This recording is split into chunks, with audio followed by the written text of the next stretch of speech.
Here's Flanders' Friend, Chapter 72, entitled Emma's Home. Emma turned the key and stepped inside, and the first thing she noticed was a broken glass on the floor. She was glad that she was still wearing her shoes. She hoped that they hadn't been burgled, and she called out her mum's name.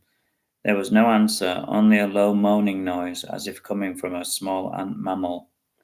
Emma walked over the glass carefully, feeling it bend but not break, terrified that she would break it.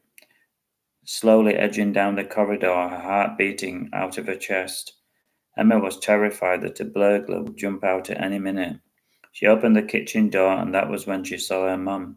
She was huddled in the corner, as if she was trying to make herself as small as possible. There was glass everywhere, and it was spotted with blood. It had a ruby-like quality to it, but it was no fancy jewellery. Slowly Emma walked towards her mum, feeling the glass crunching under her feet. Her mum didn't seem to notice or react. It was as if she was asleep. Her head was tucked into her stomach, making herself into a ball like a frightened animal. Emma got closer and she put her hand on her shoulder.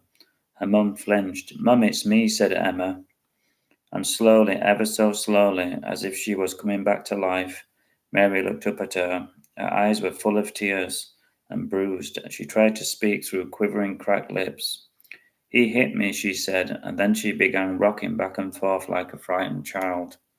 "Don't worry, Mum, I'm here," Emma said softly, and she put her arms around her.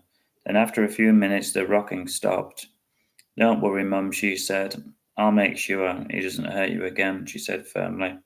Secretly, Emma was worried that her dad would come back and find them together, and that was something which she didn't really want to happen.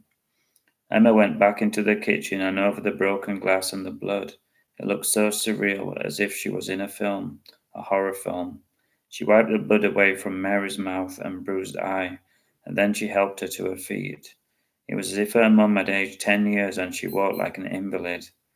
Emma thought sadly, and it was difficult for her not to cry, but she knew that she had to stay strong for her mum's sake and her own.